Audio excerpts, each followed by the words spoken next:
بسم اللہ الرحمن الرحیم۔ جو آیات بینات ہم نے نماز کے دوران تلاوت کی ہیں، انہی آیات بینات کے بارے میں درس ہے۔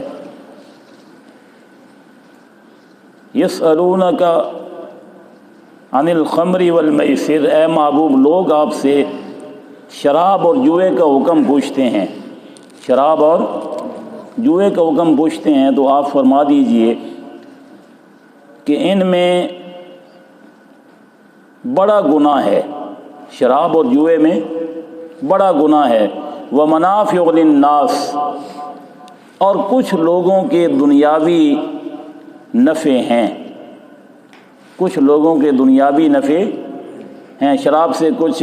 تھوڑا سا ظاہری طور پر نفع ہاتھ آ جاتا ہے بیچنے سے، فروخت کرنے سے، اسی طرح جوئے سے بھی ظاہری طور پر کبھی کبھی مال ہاتھ آ جاتا ہے، لیکن وہ کچھ نفع ہے۔ وَإِسْمُهُمَا أَكْبَرُ مِن نَّفْعِهِمَا، ان کا جو گناہ ہے وہ ان کے نفع سے بڑا ہے۔ حضرت علی المرتضیٰ شیر خدا رضی اللہ عنہ کا فرمان ملتا ہے شراب کے بارے میں کہ آپ نے فرمایا کہ شراب کا اگر ایک قطرہ کنویں میں گر جائے، ذرا بات کو غور سے سننا، شراب کا ایک قطرہ، ایک بوتل نہیں، ایک قطرہ اگر کنویں میں گر جائے اور پھر وہ کنواں بند ہو جائے، اس کنویں والی جگہ پہ مینار تعمیر کیا جائے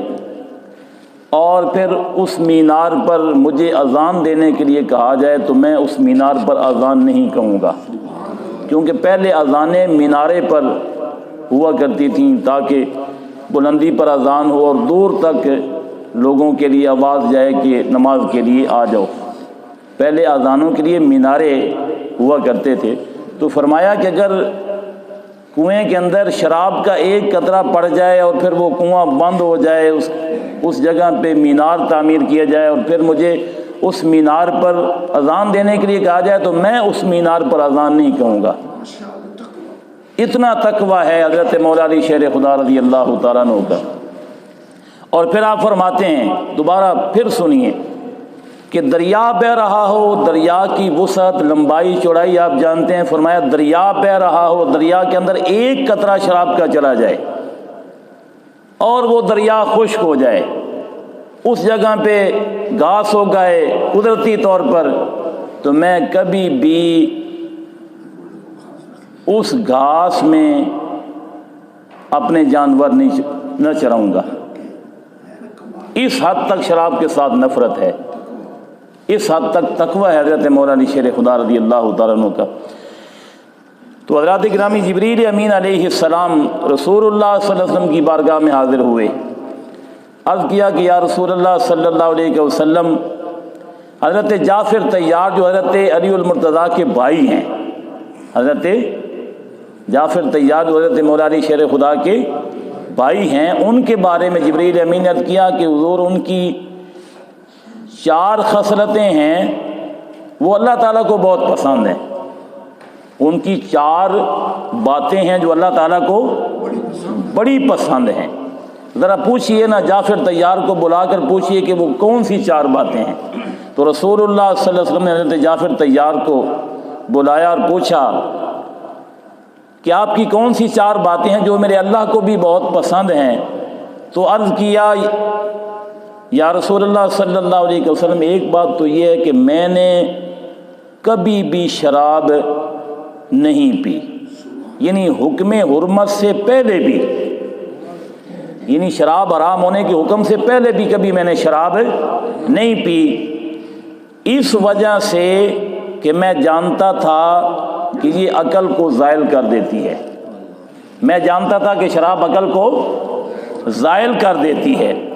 دوسری بات کہ زمانہ جاہلیت میں بھی میں نے کبھی بت کی پوجا نہیں کی، کبھی کسی بت کی پوجا نہیں کی جاہلیت کے زمانہ میں بھی، کیونکہ میں جانتا تھا کہ یہ پتھر ہے، نہ نفع دے سکتا ہے نہ نقصان دے سکتا ہے۔ تیسری بات کہ میں نے کبھی بھی زنا نہیں کیا، زنا کے اندر میں مبتلا نہیں ہوا، اس کی وجہ یہ ہے کہ میں اس کو بے غیرتی سمجھتا تھا، کہ یہ بغیرتی ہے زنا کرنا، میں نے کبھی بھی زنا نہیں کیا۔ دیکھو صحابہ کرام کا تقویٰ دیکھو۔ اور چوتھے نمبر پر عرض کیا یا رسول اللہ صلی اللہ علیہ وسلم میں نے کبھی بھی جھوٹ نہیں بولا۔ دیکھو اللہ کریم نے اپنے بندوں میں سے کیسے کیسے نیک بندے بنائے ہیں کہ جنہوں نے کبھی گناہ کیا ہی نہیں، اور اللہ تعالیٰ ہی اپنے بندوں کو گناہوں سے محفوظ رکھتا ہے۔ میں نے کبھی بھی جھوٹ نہیں بولا، کیونکہ میں اس کو کمینہ پن خیال کرتا ہوں کہ یہ جھوٹ بولنا جو ہے یہ کمینہ پن ہے، یہ اچھی عادت نہیں ہے۔ تو اللہ تبارک و تعالی ہمیں بھی توفیق عطا فرمائے کہ ہم ان باتوں کو ذہن کے اندر رکھ کر ان برے کاموں سے بچنے کی کوشش کریں۔ پھر یتیموں کے بارے میں پوچھا گیا،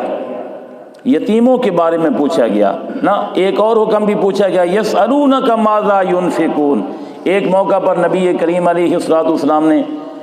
اللہ کی راہ میں خرچ کرنے کی صحابہ کرام کو ترغیب فرمائی کہ اللہ کی راہ میں خرچ کیا کرو، اللہ کی راہ میں خرچ کیا کرو۔ کل کی آیت میں جو حکم تھا نا وہ یہ تھا کہ صحابہ کرام نے پوچھا کہ یا رسول اللہ ہم اللہ کی راہ میں کیا خرچ کریں۔ کل والا جو سوال تھا اس کا انداز اور تھا کہ ہم کیا خرچ کریں جی، یا کس پر خرچ کریں۔ تو نبی کریم علیہ الصلوۃ والسلام نے فرمایا کہ جو کچھ بھی تم خرچ کرو فللوالدین والاقربین والیتامی والمساکین۔ کل کے سوال کا انداز اور تھا کہ ہم کیا خرچ کریں اور کس پر خرچ کریں۔ آج کا سوال اور ہے کہ ہم کتنا خرچ کریں۔ آج کا سوال اس بارے میں ہے کہ ہم کتنا خرچ کریں۔ تو اللہ کریم نے فرمایا قل العفو، جو ضرورت سے زائد ہو وہ خرچ کر، جو ضرورت سے زائد ہو۔ 100 روپے ہے آپ کے پاس، آپ کو ضرورت 50 روپے کی ہے، 50 روپے رکھ لو، باقی 50 اللہ کی راہ میں خرچ کر لو۔ یہ حکم زکوٰۃ کے ساتھ منسوخ ہو گیا۔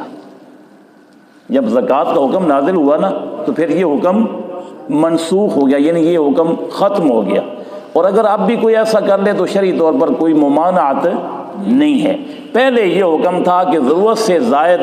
آپ نے کیا کرنا ہے، خرچ کر دینا ہے، اور صحابہ کرام علیہم الرضوان ضرورت سے زائد خرچ کر دیتے تھے، اپنی ضرورت کے مطابق رکھ لیتے تھے، باقی سب راہ خدا میں خرچ کر دیتے تھے۔ پھر یتیموں کے بارے میں سوال ہوا، وَيَسْأَلُونَكَ عَنِ الْيَتَامَى، یعنی بار بار آپ دیکھیں نا صحابہ کرام پوچھ رہے ہیں،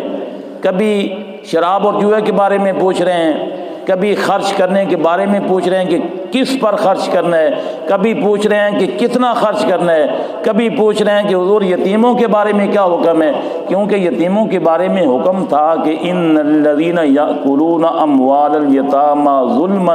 انما یأکلون فی بطونہم نارا، کہ جو یتیموں کا مال ظلماً کھاتے ہیں وہ اپنے پیٹوں میں جہنم کی آگ بھرتے ہیں۔ جو یتیموں کا مال ناجائز طریقے سے کھاتے ہیں، یتیم وہ نابالغ ہوتا ہے جس کا باپ فوت ہو گیا ہو، نابالغ، بالغ یتیم نہیں ہوتا۔ اگر بالغ کو یتیم کہنا جائے تو پھر تو بہت سارے یتیم ہیں،